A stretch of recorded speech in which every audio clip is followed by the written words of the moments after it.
Welcome everyone. इस particular video में हम लोग कंपाइलर डिज़ाइन जो कि फिफ्थ सेम का सब्जेक्ट है उसको हम लोग डील करेंगे। ठीक है, बहुत ही इंटरेस्टिंग सब्जेक्ट है।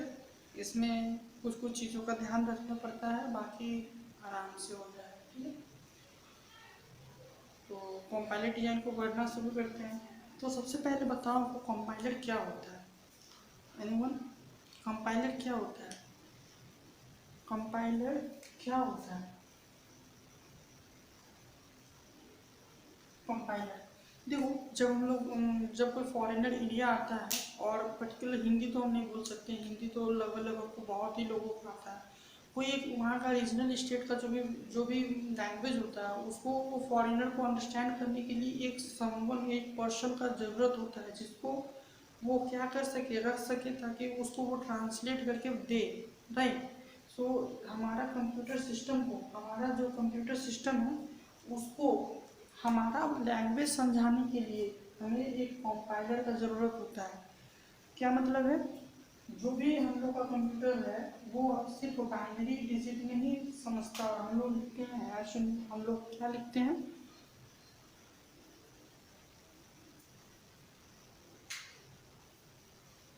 जो भी हम लोग क्या लिखते हैं, हम लोग इंग्लिश में लिखते हैं, जैसे hash include stdio dot hash int main print two numbers then int a then int b. तो ये थोड़ी आएगा कंपाइलर को समझ में? बोलो, ये थोड़ी आएगा कंपाइलर को समझ में, ये नहीं आएगा। ये है हाई लेवल लैंग्वेज। ये हाई लेवल लैंग्वेज कंपाइलर को लो लेवल, मतलब हमारे कंप्यूटर सिस्टम को लो लेवल लैंग्वेज समझ में आता है। बोलने का मतलब ये है, कंपाइलर एक प्रोग्राम है जो कि एक कोड लेता है, जिसको हम लोग बोलते हैं सोर्स कोड। और वो जो कोड है वो मशीन लेवल कोड में वो कन्वर्ट करके देता है। इतना समझ में आया कि कंपाइलर फिर होता क्या है, इसका काम क्या है। कंप्यूटर सिस्टम को बताने के लिए, कंप्यूटर सिस्टम को समझाने के लिए कि ये जो है वो इस टाइप से लिखा हुआ है, हमें कंपाइलर का ज़रूरत होता है, जिसको जो कि हमारे बातों को ये समझाए, जो कि हमारे बातों को कंप्यूटर सिस्टम को समझाए। अगर हम बोले print A, print let's say टेस, या फिर प्रिंट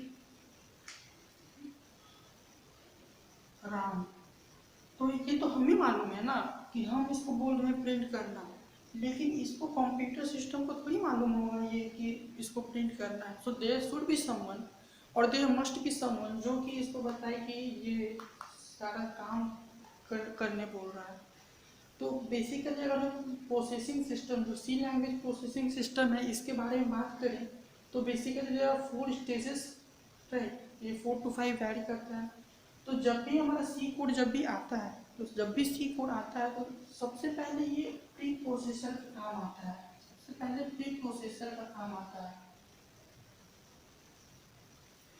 प्री प्रोसेसर का काम आता है। प्री प्रोसेसर जब अपना काम कर देता है तब आता है कंपाइलर का काम। कंपाइलर का काम कंपाइलर जब अपना काम कर देता तो आता है असेंबलर का काम। असेंबलर जब अपना काम कर देता तो फिर आता है लिंकर एंड लोडर का काम। लिंकर एंड लोडर का काम। अब यहाँ पर ये हो गया लास्ट स्टेज, और ये खत्म, एग्जीक्यूटेबल कोड दे देता है। ये सारा जो भी हमारा सी कोड के साथ इतना सारा प्रोसेस से जाके गुजरता है, तब हमें जाके कोड हमारा एग्जीक्यूट होता है, रन करता है। अब एक बेसिक सा डिफरेंस होता है, what do mean by compiler and what do mean by interpreter. अभी आते हैं हम इसमें। अभी पहले ये बताओ कि कंपाइलर और इंटरप्रेटर का मतलब क्या होता है। कंपाइलर इज अ प्रोग्राम जो कि सोर्स कोड को लेता है और मशीन लेवल कोड में चेंज कर देता है, एग्जीक्यूटेबल कोड बना देता है। और ये जो कोड है ना, ये मशीन डिपेंडेंट नहीं होता, मशीन इंडिपेंडेंट होता है। क्या कहने का मतलब ये है, ये अगर एक बार एग्जीक्यूटेबल कोड बना दिए, एक बार ये सारा कोड बना दिए, तो आप किसी भी सिस्टम में जाओ, हम ये नहीं बोल रहे हैं कि मेरा 64 बिट का ऑपरेटिंग सिस्टम है, 64 बिट का सिस्टम है तो आप 64 बिट में ही ये कोड को रन कर सकते, नहीं। आप कोई भी सिस्टम में ले जाओ, ये कोड को लेके वो रन करवा देगा। बट इंटरप्रेटर भी एक प्रोग्राम है।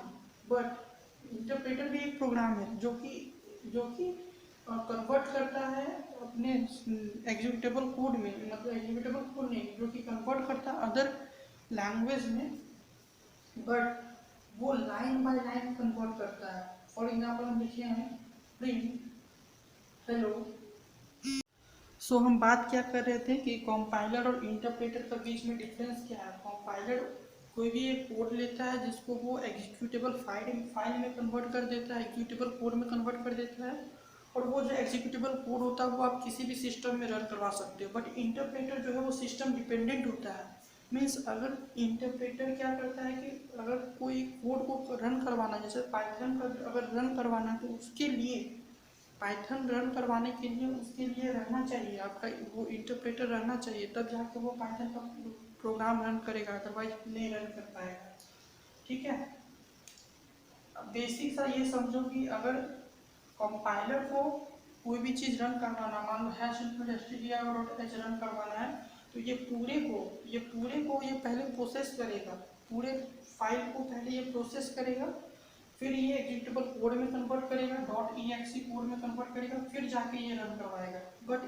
बट इंटरप्रेटर क्या करेगा, line by line, word by word, एक एक वर्ड को तुरंत उसको कन्वर्ट करके फिर तुरंत रन करवा देगा। ठीक है ना, इस टाइप से ये डिफरेंस है, बेसिकली डिफरेंस है कंपाइलर और इंटरप्रेटर के बीच में।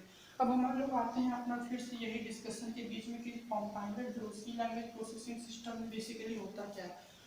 आराम से देखो, ये जो सी कोड था इसको हमने पहले प्री प्रोसेसर दिए। क्या होता है प्री प्रोसेसर डायरेक्टिव?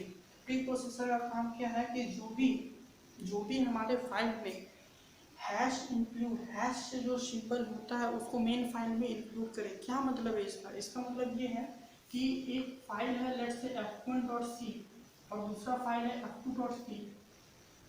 अगर हम लिखते हैं कि हैश इंक्लूड, मान लो ये फाइल को हम f1 को कंपाइल करके रन किए और हम इसमें लिखे हुए हैं हैश इंक्लूड, इसमें जो हम लिखे हुए हैं हैश इंक्लूड p2.c, तो इसका मतलब क्या है कि सबसे पहले कंपाइलर देखेगा कि अच्छा इसमें हैश लगाया हुआ है, तो हैश लगाया हुआ है मतलब ये जो कंटेंट है p2.c में इसको भी यहाँ पर लाना है और इसको भी साथ में, जिसमें जो भी वेरिएबल इससे इंडल्ज है उसको इस पर कॉपी करना है। ठीक है ना, और जैसे हैश इनपुट stdio.h आ गया, जैसे stdio.h जो header file pre process directly जो हेडर फाइल होता है स्टैंडर्ड इनपुट आउटपुट लाइब्रेरी, उसमें डिफरेंट फंक्शंस होता है, जैसे printf होता है, स्कैनफ होता है, तो वो सारा फंक्शन हम लोग कैसे यहाँ पर यूज कर रहे हैं, हम लोग यहाँ पर तुरंत बोलते हैं कि printf हेलो।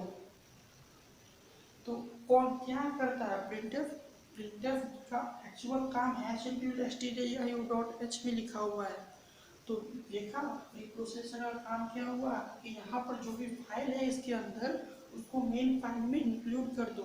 सोचो कितना अच्छा काम हो गया कि अगर एक बार मान लो कोई भी हमें कोई काम करना है जो कि रेगुलर करना पड़ता है, तो उसको आप एक फाइल बना दो, फाइल बना के आप उसको इंक्लूड करवा लो मेन फाइल में, कंपाइलर आपको उसको ऑटोमेटिकली इंक्लूड करके दे देगा। अच्छा काम हुआ कि नहीं? ठीक है, प्री प्रोसेसर का काम हो गया। प्री प्रोसेसर के बाद आता है कंपाइलर का काम।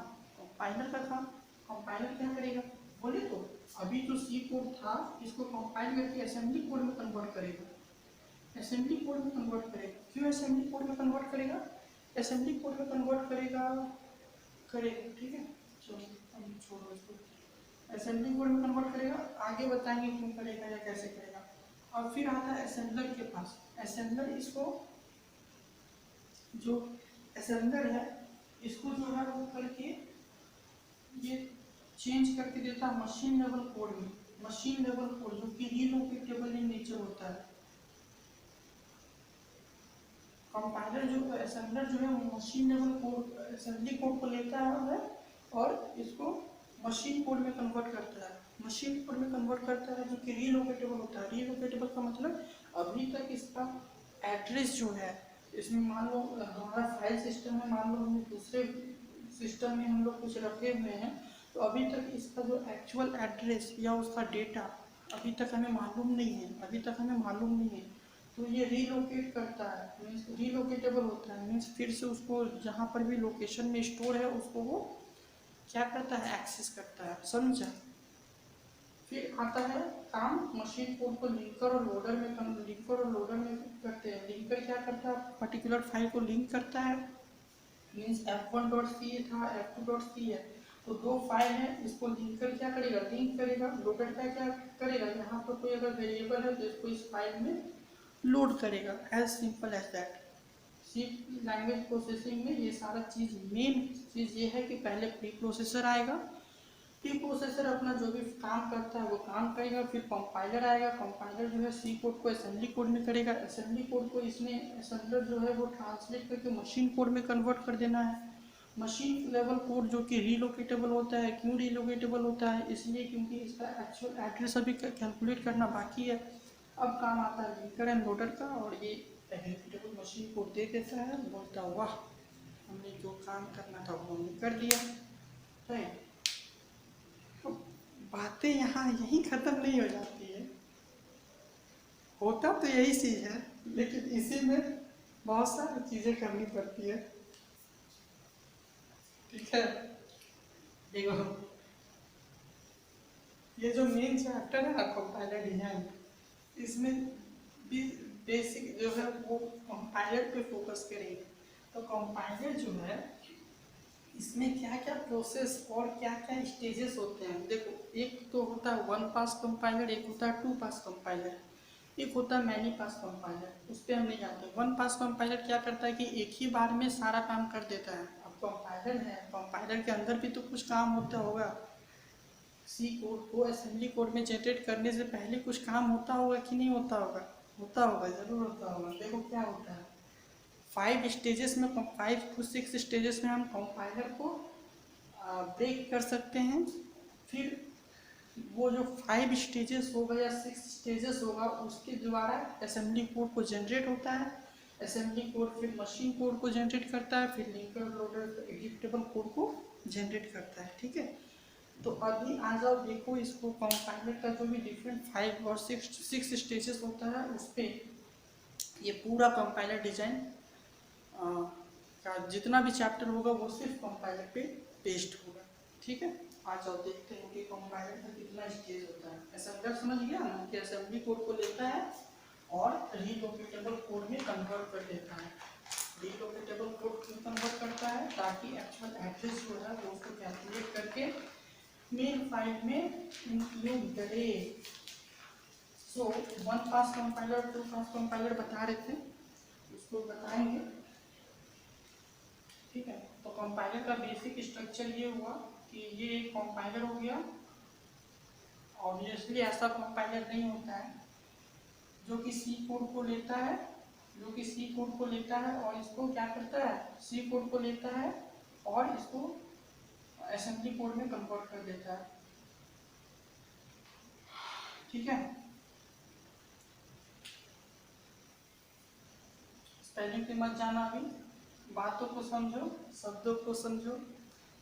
तो ठीक है, ये कंपाइलर हो गया जो कि सी कोड को लेता है और असेंबली कोड में कन्वर्ट कर देता है ये। ठीक है, अब इसमें क्या है, इसमें क्या है, इसमें बेसिक सी चीज़ें होती है, 5 टाइप्स ऑफ चीज़ें होती हैं। इसमें जो है स्टेजेस ऑफ कंपाइलर, अच्छा उसको बताएंगे आप, स्टेजेस ऑफ कंपाइलर पहले बता देते हैं। ठीक,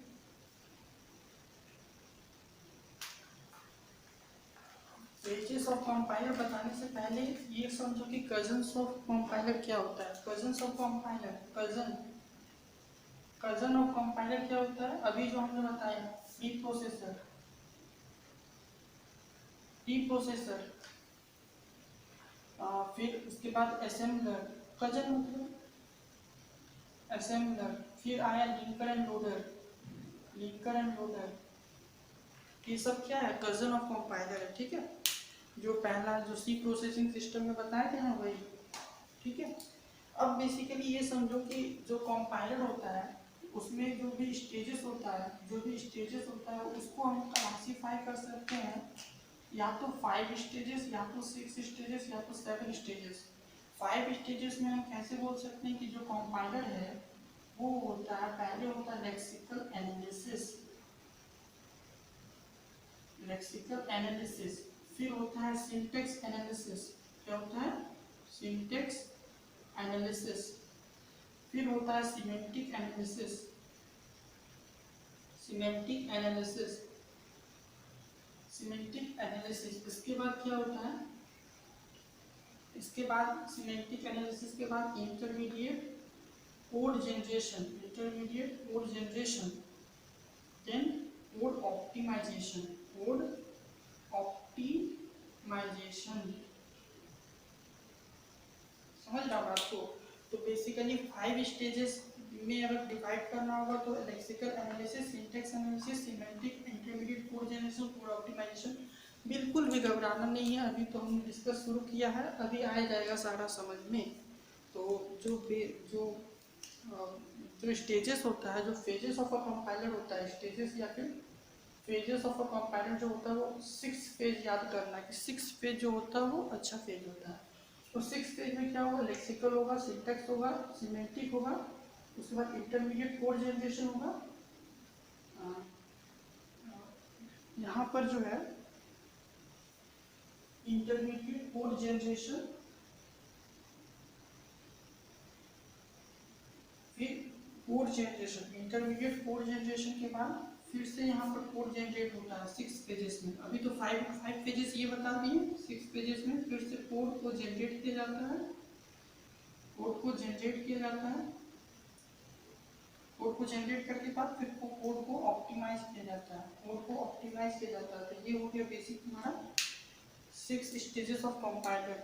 ये 7 स्टेज में कैसे क्लासीफाई होता है, 7 में भी क्लासीफाई होता है। यहाँ पर कोड ऑप्टिमाइज करके, फिर कोड जनरेट करके, फिर कोड ऑप्टिमाइज करते हैं, फिर कोड जनरेट करते हैं, फिर कोड ऑप्टिमाइज करते हैं। क्या कॉम्प्लेक्स हो गया, कॉम्प्लेक्स हो गया। ये समझना है कि जो different phases of a compiler होता है वो होता है lexical analyser, lexical analysis phase, syntax analysis phase, semantic analysis phase, intermediate code generation, then code optimization, and then again intermediate code generation, then code generation, then code optimization. अब ये जो पूरा आगे का जो भी सेशंस होगा वो सारा इसी पे बेस्ड होगा, ठीक है। जितने भी सेशन होंगे वो इसी पे बेस्ड होंगे। चिंता मत करना, सारा का वीडियो का अगर नोट्स अगर कोई बोलेगा कमेंट सेक्शन में तभी हम प्रोवाइड करेंगे। हम बना के तो रखेंगे, सारा नोट्स तो है ही बना हुआ।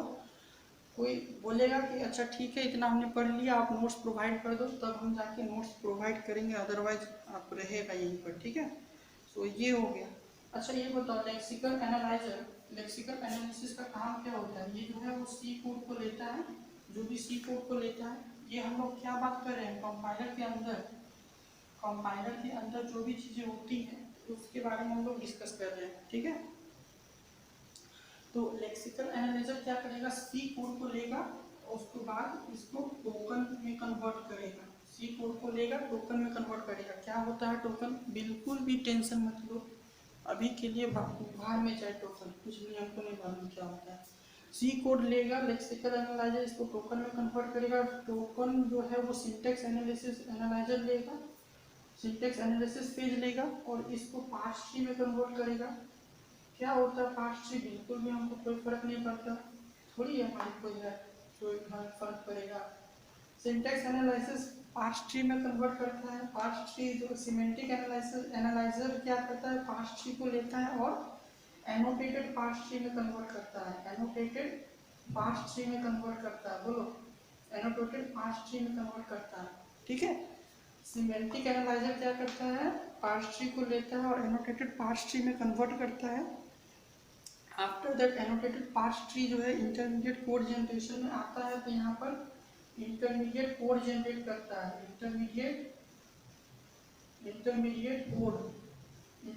कोड जनरेट होता है। इंटरमीडिएट कोड जब यहाँ पर कोड जनरेटर में जाता है, राइट, तो फिर यही इंटरमीडिएट कोड जनरेट करके देता है। फिर कोड ऑप्टिमाइजर क्या करता है, उसको ऑप्टिमाइज करके, ऑप्टिमाइज करने का मतलब क्या है कि मान लो हमने एक वेरिएबल लिया ए, इसमें भी कोड ऑप्टिमाइजर का काम ये है ना कि कोई एक यूजर होगा जो दो फंक्शन को मान लो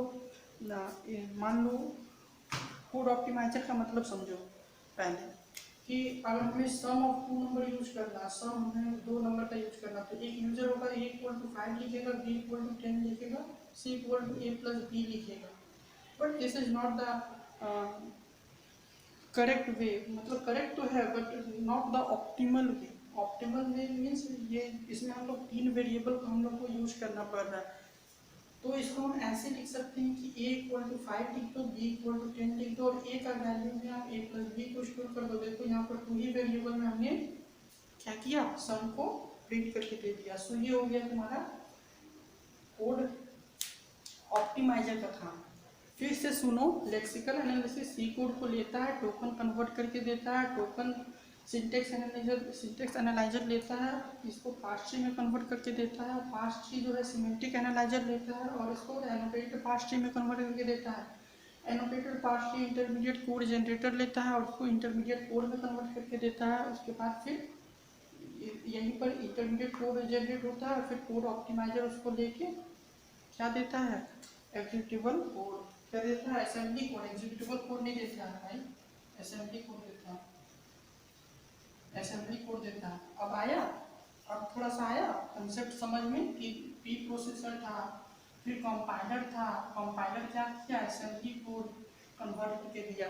तो दिखने में तो कंपाइलर इतना छोटा था, दिखने में तो कंपाइलर इतना छोटा था, बट इतना सारा चीज करके हमें कंपाइलर जो है असेंबली कोड कन्वर्ट करके दिया। फिर असेंबली कोड को असेंबलर उसको मशीन कोड में कन्वर्ट करेगा, फिर मशीन कोड, फिर लिंकर एंड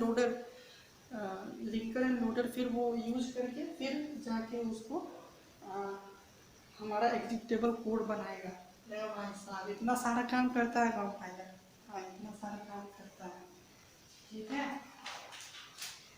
बोलो। एक होता है वन पास कंपाइलर, एक होता है वन पास कंपाइलर, और एक होता है टू पास कंपाइलर। एक होता है वन पास कंपाइलर, एक होता है two pass compiler. One pass compiler में ऐसा कंपाइलर होता है जिसमें कि ये जितना भी फेजेस होता है ना वो अटैच्ड होता है, जितना भी फेजेस होता है वो अटैच्ड होता है। ठीक है, और टू पास कंपाइलर में क्या होता है कि जो कंपाइलर होता है इसमें से कुछ पोर्शन जो है वो पहला मॉड्यूल में रहता है और कुछ पोर्शन दूसरा मॉड्यूल में होता है। समझ गया। वन पास कंपाइलर में सारा जितना भी फेजेस ऑफ कंपाइलर होता है वो एक ही मॉड्यूल के अंदर रहता है, बट टू पास कंपाइलर में जो भी फेजेस ऑफ कंपाइलर होता है उसको टू पोर्शन में या टू फेजेस में हम लोग डिवाइड कर सकते हैं, टू मॉड्यूल्स में हम लोग डिवाइड करते हैं। ठीक है, अच्छा ये जितना भी असेंबली कोड अभी तक, ये जितना भी कोड हुआ ना, ये जितना भी चीज़ें हुई यहाँ पर, ये सब एक डेटा स्ट्रक्चर से कनेक्ट होता है जिसको हम लोग बोलते हैं एरर हैंडलर। ये एरर है। सो क्या बता रहे थे हम, बता रहे थे कि ये जो lexical analyser, syntax analyser, semantics analyser, intermediate code generator, ये सब सिंबल टेबल से कनेक्टेड होता है, सिंबल टेबल से कनेक्टेड होता है और एक एरर हैंडलर से कनेक्टेड होता है। अगर कंपाइलर फेजेस ऑफ कंपाइलर का गूगल से अगर फोटो देखोगे तो ये अच्छे से समझ में आ जाएगा कि ये कैसे कैसे कनेक्ट होता है, या फिर हम जब नोट्स अपलोड करेंगे तो उसमें भी देखना। ठीक है ना, तो ये सारा चीज़ें हो गया फेजेस ऑफ कंपाइलर में। अब जो है इस पे ये समझो कि देखो एरर जो होता है ना, अच्छा सिंबल टेबल क्या होता है, सिंबल टेबल क्या होता है, कोई बताएगा सिंबल टेबल क्या होता है? इसको मिटा देते हैं, बताओ कि सिंबल टेबल क्या होता है।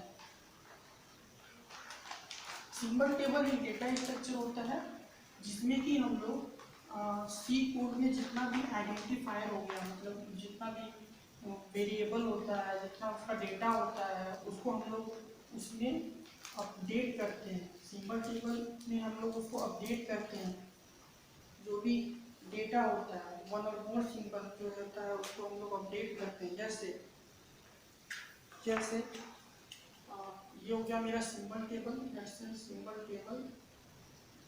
इसमें जो है मान लो हमने एक फंक्शन लिखा वॉइड मेन, और इसमें कुछ कुछ लिखा हमने, जैसे इंट एक्स हो गया, फ्लोट वाई हो गया, उसमें हम लोग कुछ कुछ लिखा। ठीक है, इंट ए।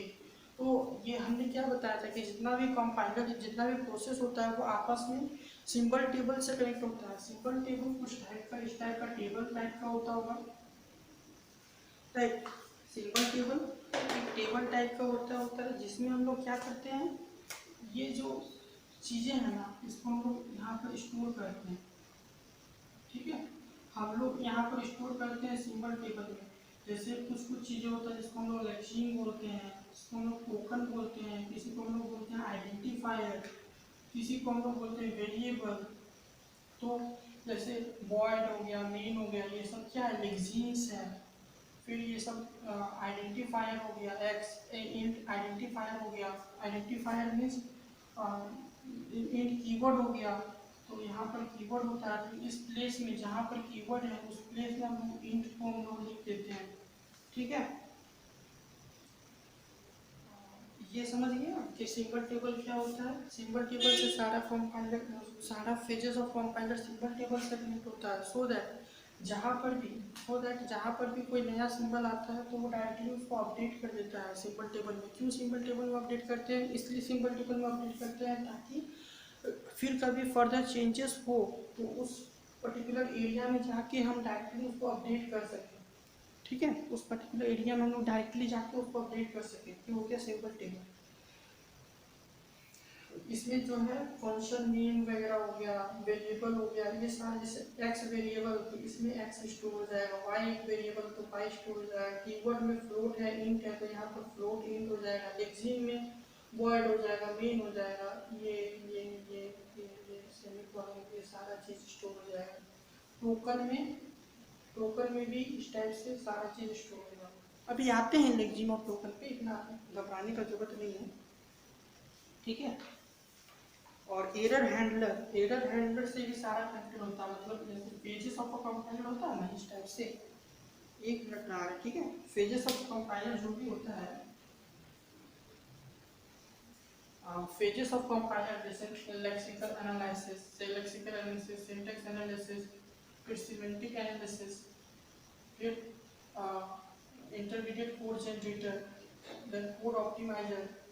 तो ये सारा जो है वो सिंबल टेबल से कनेक्ट होता है। ये जो सारा जो है वो सिंबल टेबल से कनेक्ट होता है और एरर हैंडलर से भी कनेक्ट होता है, ताकि अगर कोई एक एरर आया तो इसको ये डायरेक्टली यहाँ से ठीक कर सके। ताकि अगर कोई एरर आया तो डायरेक्टली यहाँ से ठीक किया जा सके। ठीक है, एरर हैंडलर से कनेक्ट होता है और सिंबल टेबल से भी कनेक्ट होता है। एरर हैंडलर से भी कनेक्ट होता है और सिंबल टेबल से भी कनेक्ट होता है। अब हम लोग पढ़ेंगे लेक्सिकल। यहाँ तक कोई दिक्कत तो नहीं हुआ होगा समझने में? बस जो जो चीज़ें हैं उसको ध्यान से सुनते जाओ, काम हो जाएगा। ठीक है, ना इससे ज़्यादा ना इससे कम। ठीक है, तो समझना बात को। अब हम लोग पढ़ेंगे लेक्सिकल एनालिसिस। ठीक है, फर्स्ट पेज ऑफ कंपाइलर होता है lexical analysis. First page of compiler होता है लेक्सिकल एनालिसिस। क्या होता है लेक्सिकल एनालाइजर? लेक्सिकल एनालाइजर का काम क्या है, तो सी कोड को लेता है और उसको वो टोकन में कन्वर्ट कर देता है। नहीं समझ में आप क्या है ये? ठीक है, तो सबसे पहले समझो कि लेक्सिकल एनालाइजर, इसको सूखने दो थोड़ा सा। लेक्सिकल एनालाइजर का काम क्या है कि जो भी हमने सी कोड को लिखा, जैसे लिखते हैं stdio.h printf hello world int main के बाद printf hello world return 0, ये सब लिखते हैं। तो लेक्सिकल एनालाइजर का काम क्या है ना कि जो भी सी कोड होता है ना, जो भी कोड होता है उसको वो टोकन में कन्वर्ट कर दे और जो भी उसमें एरर है उसको एरर हैंडलर को रिपोर्ट कर दे। उसके बाद सिंबल टेबल में जो भी एट्रीब्यूट है, जो भी टोकन है, जो भी चीज़ है उसको वो अपडेट कर दे। ऊपर ऊपर से जा रहा है, नहीं जाएगा ऊपर ऊपर से। देखो लेक्सिकल एनालाइजर ये हो गया तुम्हारा लेक्सिकल एनालाइजर। यहाँ पर हम लोग सी कोड लेते हैं, ये पहला फर्स्ट स्टेज है कंपाइलर का। सी कोड लेता है और ये कन्वर्ट करके देता है इसको टोकन में। ये कन्वर्ट करके देता है टोकन में। टोकन क्या होता है अभी बता रहे हैं। और ये जो है कनेक्ट होता है आपका सिंबल टेबल से। सो दैट जो भी सिंबल है वो सिंबल टेबल जो भी डेटा स्ट्रक्चर था उसमें वो अपडेट कर दे और एरर हैंडलर से कनेक्ट होता है सो दैट अगर कोई एरर आएगा तो ये उसको जाके रिपोर्ट करे। ठीक है, अब देखो सबसे पहले टोकन को कन्वर्ट, टोकन समझने के लिए समझो क्या होता है टोकन। ठीक है, टोकन अभी बता रहे हैं, टोकन अभी बता रहे हैं। सबसे पहले समझो कि दो टाइप्स का एरर होता है, दो टाइप्स का एरर होता है। एरर दो टाइप का होता है, एक होता है कंपाइलेशन एरर, एक होता है कंपाइलेशन एरर, दूसरा होता है रन टाइम एरर। एक होता है कंपाइलेशन एरर, दूसरा होता है run time error. Compilation error क्या होता है? कंपाइलेशन एरर जो होता है वो जो फेजेस ऑफ कंपाइलर की वजह से जो एरर आता है उसको हम लोग बोलते हैं कंपाइलेशन एरर। मतलब अगर सिमेंटिक एनालिसिस एरर प्रोड्यूस किया तो उसको बोलेंगे कंपाइलर एरर, अगर लेक्सिकल एनालाइजर कोई एरर प्रोड्यूस किया तो उसको बोलेंगे हम लोग कंपाइलर एरर। उसके बाद फिर क्या बोलते हैं उसको, सिंटेक्स एनालिसिस अगर कोई एरर प्रोड्यूस किया तो उसको बोलेंगे कंपाइलर एरर। ठीक है, अगर लिंकर अगर कोई फाइल को लिंक नहीं कर पाया तो उसके वजह से जो एरर आया उसको हम लोग बोलेंगे कंपाइलर एरर। लेकिन रन टाइम एरर वो एरर होता है जो कि उस कोड को रन करवाने के दौरान होता है। जैसे कोई भी नंबर को अगर हम लोग 0 से डिवाइड करते हैं, जैसे कोई भी नंबर को डिवाइड करते हैं 0 से, तो उससे जो एरर आता है वो होता है रन टाइम एरर। फिर अगर कोई इनफाइनाइट लूप चलता है, अगर इनफाइनाइट लूप चलता है तो उससे जो एरर आता है उसको बोलते हैं रन टाइम एरर। फिर जो पॉइंटर डीरेफरेंसिंग जो होता है, पॉइंटर डीरेफरेंसिंग, पॉइंटर डीरेफरेंसिंग इससे भी जो एरर आता है उसको बोलते हैं हम लोग रन टाइम एरर। तो ऐसा होता है कि डैम्बलिंग पॉइंटर वगैरह हम लोग यूज कर लेते हैं जो कि वैल्यू किसी को पॉइंट नहीं करता हुआ फिर भी हम लोग यूज कर लेते हैं, तो उसको बोलेंगे रन टाइम एरर। अब आ जाओ हमारा बैक टू प्रीवियस टॉपिक, जिसको हम लोग बोलेंगे लेक्सिकल एनालाइजर। लेक्सिकल एनालाइजर क्या काम करेगा? लेक्सिकल एनालाइजर बताओ। लेक्सिकल एनालाइजर जो है वो सी कोड को लेके वो कन्वर्ट करेगा टोकन में। तो सबसे पहले बताओ हमको टोकन क्या होता है, टोकन क्या होता है? अच्छा, फंक्शनलिटी ऑफ लेक्सिकल एनालाइजर। जैसे देखो ये कोड हो गया तुम्हारा, ये मान लो एक कोड है जिसमें हम लिखे हैं int a, after that mean int x, कहीं जाना मत, फ्लोट y इक्वल टू 10। ये हमारा कोड हुआ। तो ये जो कोड है ये लेक्सिकल एनालाइजर इस पूरे कोड को लेगा और इसको एक पर्टिकुलर सीक्वेंस में ग्रुप करेगा, एक पर्टिकुलर पैटर्न फॉलो करता है, एक पर्टिकुलर पैटर्न फॉलो करता है, उस पर्टिकुलर पैटर्न में उसको वो ग्रुप करता है लेक्सिकल एनालाइजर। लेक्सिकल एनालाइजर उस पर्टिकुलर पैटर्न में उसको ग्रुप करता है और उस पर्टिकुलर पैटर्न को ग्रुप करके, इस पर्टिकुलर पैटर्न को ग्रुप करके टोकन जनरेट करता है। यही समझ में आया? ठीक है, मान लो इंट सी कोड यहाँ से आया, अब ये देखा कि INT ये एक कीवर्ड हुआ तो ये एक टोकन जनरेट किया। ये ऐसा नहीं बोलेगा चलो IN को एक